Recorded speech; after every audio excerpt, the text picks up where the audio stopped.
चाहिए। जब जिम्मेदारी आ जाई तो तनी कुछ समझे लगे हैं, हमरो लोग के सर के भार हल्का हो जाई। बेटी के विवाह कह द, अच्छा शादी तय कर दिए, और जब शादी तय कर दिए तो सेवरी का बारात जब सच के आवत बा तब बिरहा में कवि को लिखना पड़ा गीत के लाइन में।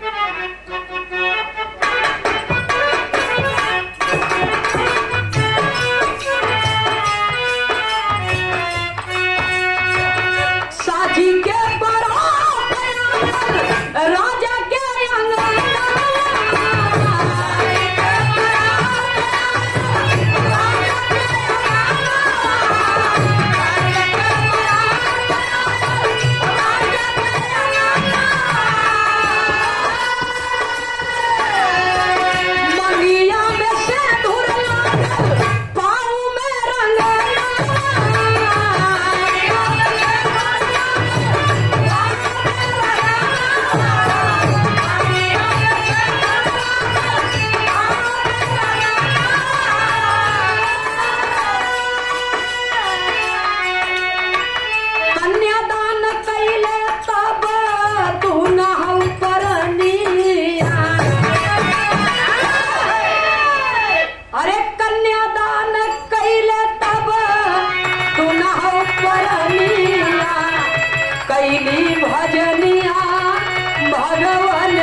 सुने हैं कि कोल भील की लड़की सेवरी थी, लेकिन जरा आप लोग बात के समझ ले।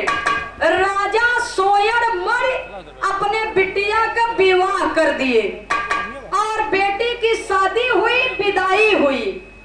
और जब विदाई हुई बाबूजी तो आधे रास्ता में डोली को कहार लोग रोक दिए, और जब रोक दिए तो अपन जल जलपान करत हैं, कितनी सा कुछ सोचता है तब चली।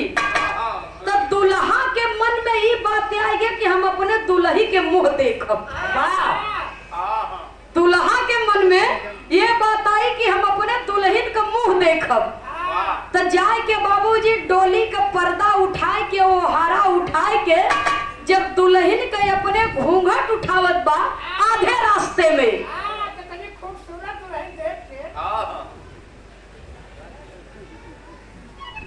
दुल्हन का जब घूंघट उठावत बा दुल्हा, तो सेवरी का चेहरा कुरूप था।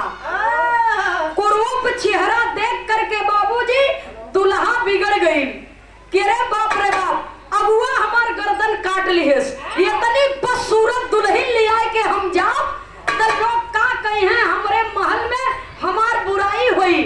जब इतना बात सुना बाबूजी तो राजकुमार सेवरी का हाथ पकड़ करके, कलाई पकड़ करके डोली से खींच करके बाहर कर दिया। और सारा गहना गुड़िया धन दौलत लाई के और दुल्हन के वही बीचों बीच जंगल में छोड़ के बाराती लिवा करके चला गया। अब सेवरी बेचारी वो जंगल में रोवत है। तो कोल भील परिवार के लोग लकड़ी काट करके जा रहे थे और रास्ता में सेवरी के रोवत देखे। अब यहाँ से कोल भील के बिटिया बनत है। तो रास्ता में जब सेवरा के रोवत देखे बाबूजी तो वो लोग कहे बिटिया काहे रोवत हो। रोए रोए के सेवरी सारी बात बतावत है। तो कहे तू हमार बिटिया, हम तुम्हार पिता, आज के बाद तू हमारे घरे चला। लिवा करके गए दोनों प्राणी, धीरे धीरे समय बीता। तो अब वो कोल भील भी सोचे लगे कि बिटिया का विवाह कर देवे के चाहिए। और जब सेवरी के बारात सच के आई तो 500 बकरा दरवाजे पर बांधा गए। तो सेवरी के नजर पड़ी तो अपने सखी से बोलाई के कहत है कि बतावा ये बकरा काहे बांधा गए हैं। सखी कहे खई है बराती तब जाबू ससुरारी। अब तुहार बारात तोहरे दुआरे आई बाटे, यही बकरा के काट के गोश्त बनावा जाए।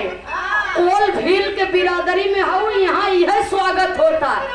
अब ये कुल बकरा का मांस काट के गोश्त बनावा जाए और यही से तोहरे बारातियन के भोजन करावा जाए, तब तू विदा हो के ससुरे जाबो।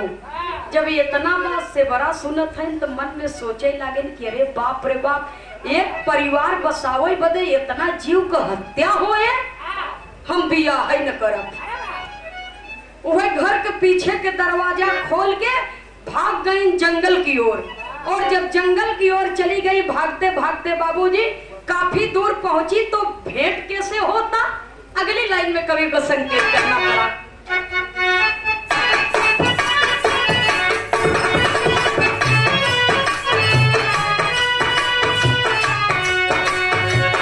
ऋषिवर मतंग बनावा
ऋषि के आश्रम पर पहुंची तो मतंग ऋषि गुरु के रूप में मिले।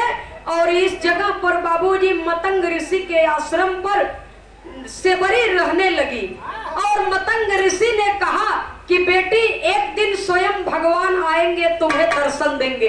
जिस भगवान के आस में तुम बचपन से लगी हो, जिस भगवान के दर्शन के आस में तुम्हारी दो बार जिंदगी बसने वाली थी, परिवार बसने वाला था, लेकिन एक बार तुम्हारा पति छोड़ दिया और दूसरी बार तुम परिवार छोड़ करके चली आई।